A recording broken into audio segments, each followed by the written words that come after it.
Oh, let's get into this trade review. Here we go, guys. So I had a very weird trading day and it was awesome. So if you know about options trading, then this video might be interesting to you. And if you don't know a lot about options trading, this might be a little confusing to you. So let's get right into it here. So boom, 944. Okay, here we go. So the S&Ps were in the S&Ps had rallied overnight, as you can see, and we were in this sort of formation here where we had some drops actually in the morning. We had some drops starting actually pre-market, before the market even opened here. You can see these drops around 9 a.m., drop right around 9:30 as soon as the market opened, kind of like a second leg down there if you think about it.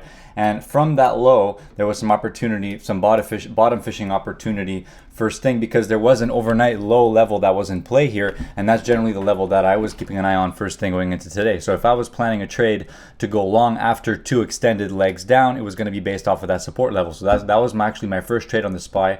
Then after I took profit on the first trade and put in a break-even stop, we managed to roll over and break this 5-minute higher low that had formed, and then we kind of consolidated again above this level, and then resulted in another massive sell, second leg, third leg, and definitely there was some selling today. Now I was trying to go long at some point during this sell when I thought that it was starting to get overextended, and we saw many legs down, and I actually found myself on the wrong side of this trade starting from around here, and then we had this second leg, this other leg down with no follow through, which resulted in another pretty brutal leg down, volume, climax, and everything. And obviously when we got down there, we were pretty close to the daily support level, which would have been 2779.2 on the futures chart, and on SPY I don't recall the number. Anyhow, so basically as we bottomed out there, I took some long trades, and I was actually shorting some of the puts on the high volatility there, and it worked out pretty well, and I actually took a couple of long call scalps as well during this whole price action. So I managed to short puts in this area, take profits. Then I managed to get long a put here, when in hindsight I actually should have kept that, because the puts that we were buying up here for around $60 a contract, down here was trading obviously over $2 a contract. So pretty crazy moves down today.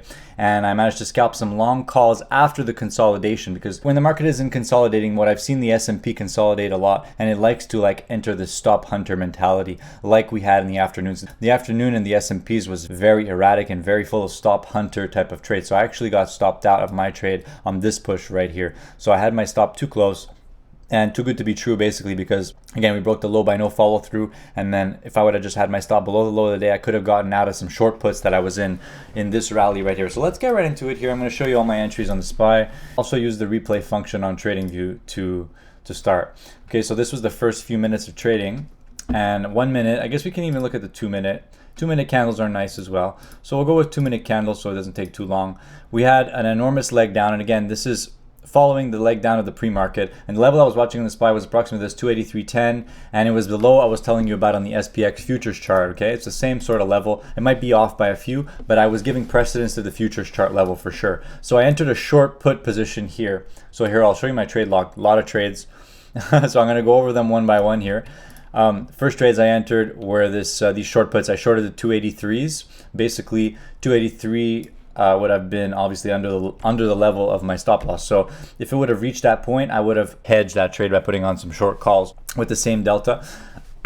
We had a higher low and a bull, which managed to break the high of the day eventually. And when we saw this enormous leg up, I took profit on half of the trade, so I took off half the position there, and then I just continued to watch the consolidation that came down at this point. Now, I noticed this consolidation was very interesting because we were slowly grinding lower and lower and lower, and it makes sense that if we were going to actually just grind all the way down to this higher low and not find buyers, this was going to end up in another sort of sell. So at this point, I decided to take a long put scalp right here when I started to see continued selling, and there was one level in particular on the Qs that was breaking, and generally there was no sign of strength in the market. It's possible that we could see some of these longs get stopped out, especially with the amount of euphoria here. There was a lot of euphoria on this trend change, and it managed to give it all back after. When people get too euphoric about one thing happening, often the other thing tends to happen. That's a rule of thumb. When the market broke lower, I actually covered the rest of my short put position here for just under break even. So I'll show you there. I collected 43 for two spreads, then I bought one back for $20, and I put in a break even stop on my short strike. So at that point, I actually decided to just cover it for slight profit, basically. And instead of letting it hit my stop, I just decided to let it cover for a small profit, okay? So then after, I was scalping the 284 put, and I had purchased that for $72, that 284 put, and I sold it for $90 at 10.59. So you can see right there is when I sold it. So I scalped the put and then I sold it right here, just around the same time. I covered the short puts as the same time as selling that long put, all at the same time. And then at this point, I'm back to all cash essentially. Okay, so we get these other legs down, and now I guess I was out of my trades at this point, so I wasn't in fact in tune with the market anymore, and seeing what was happening here and how likely it was we were going to see another leg down and a test of this support. Now again, because this support was so obvious, it made sense that if the market was going to see continued selling in this area, that it was an opportunity to sell underneath this level. And obviously, since it was an overnight level and there was overnight action, overnight trades that had, I guess, stop losses under that level, then it makes sense that if we were to test that level, if we don't hold it, we're going to see some. So that's what we got. We got massive selling. At this point, I tried the short puts, had to endure some pain, averaged down a little bit the position right there. So 1, 2 are my entries. And then I proceeded to do some actual scalping here, even though maybe I wanted to hedge against those short puts, which are a little bit red at this point. And I actually made a little bit of mistake with this trade. So this was not my favorite trade, the way I entered these short puts here. The NASDAQ wasn't really seeing much signs of relief, and I think I entered a little bit too early. I jumped the gun just a bit too early on that one.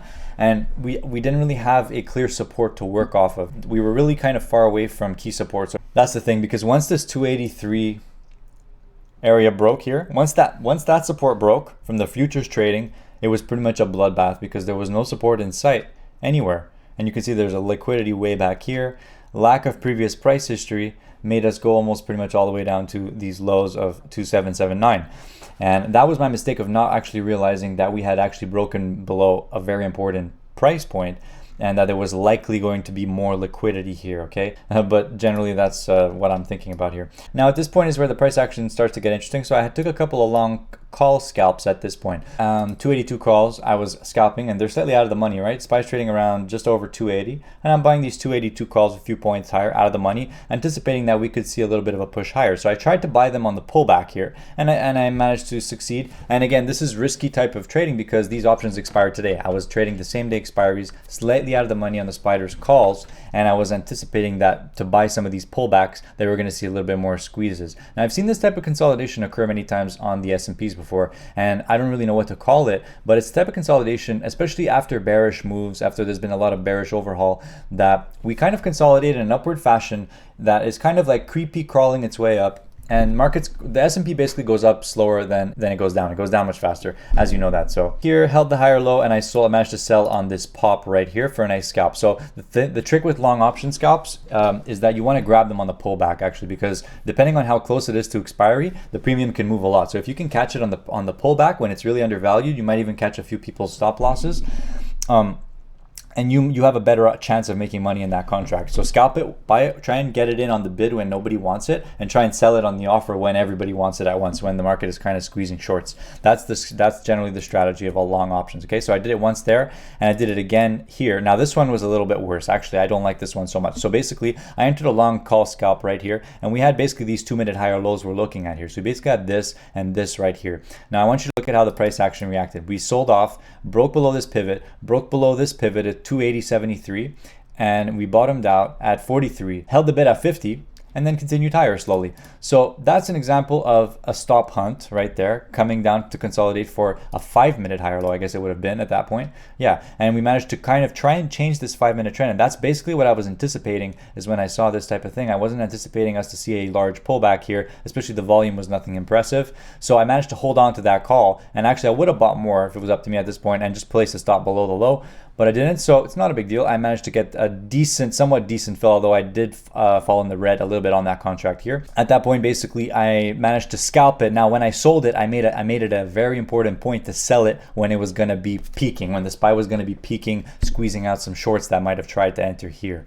All right, so look at this peak that we got, and this peak, I'm being 100% honest with you. So look at the time there. It's 1:16, the time at the bottom of that candle, 1:16. Now look at where I sold that call, sold the last call for $1 at 1:17, just under 1:18. So I would have sold it right on this candle. Actually, sorry, it would have been on in between these two candles right here, and I sold that contract for $1 at that point, a 282 call.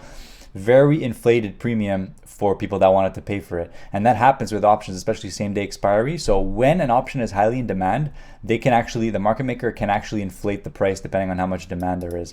And I managed to get rid of it right there at that opportune moment, and then the market pulled back. So at this point, I'm still short the 281 put on the SPY, and I'm long this 277 and 279 put. Now, don't ask me how I ended up long two different puts, and it's because when I added to the position here, so I shorted the puts initially here, and then I shorted it again here. But what I actually did was I bought back my long option from this spread and bought another cheaper option. So actually what I did with that is I managed to lock in a small profit in the trade for a weird reason. So I'm actually going to study deeper into this, but just look briefly right here at what it was. That was when I entered the short put spread. I collected $43.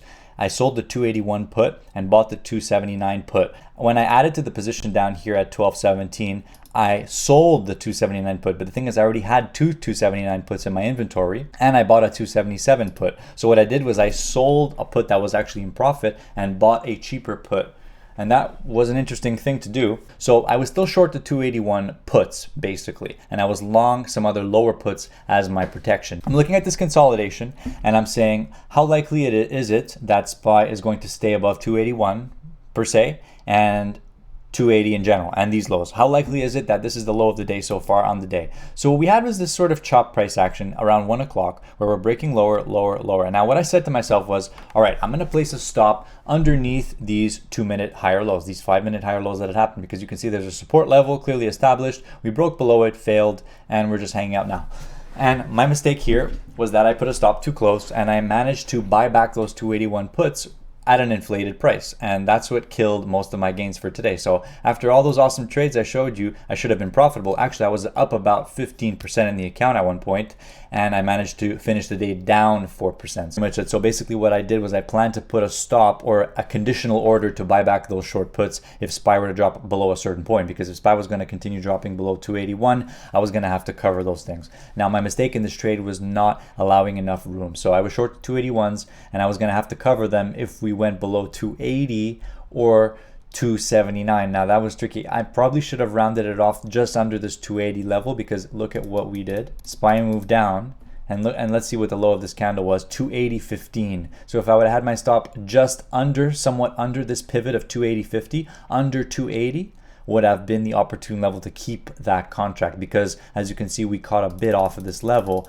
and then I was stopped out when I could have got out of this contract right here for about break even. So my mistake with that was holding on too long to this short put and getting stopped out by this. So I actually put my stop in a little bit too close there. I need to be slightly more strategic with the stop placement next time in regards to that. So again, short the 281 put, same day expiry, market's consolidating here. So there's a bit of risk in that contract. That's kind of what got me putting in a stop pretty early. You know, I wanted to lock in my stuff. And when the market was chopping around here, I should have realized that that was a decent opportunity to lock in some profit. I was seeing a 281 buyer here sticking around for a while. He had dropped for a bit, and that's pretty much where they stopped me out right here. Very interesting price action. You can see these rallies getting sold into, rally getting sold into, and then we have a rally at the end of the day here. So we're still kind of bearish. SPY is still in somewhat of, let's see what we're doing after hours. Yeah, we're kind of consolidating upwards after hours. So we'll see what we get tomorrow. Getting people in that bearish mindset. You know, this stuff doesn't usually last very long. So let's just go with the flow, guys. I hope you learned something from this video. I've been trading well because I've been following my plan. So my plan is to create a plan for every trade and follow the plan. And generally the plan is to either short calls or short puts, or sometimes scalp long options, depending on what I see, with the intent of making either a profit based on a larger term time frame level or whatever. But basically you need to have a plan. Okay, so plan is key, and follow your plan. Plan is key, and I wish you guys the best. I'm gonna go eat dinner. I love you. Bye. Take care. Bye.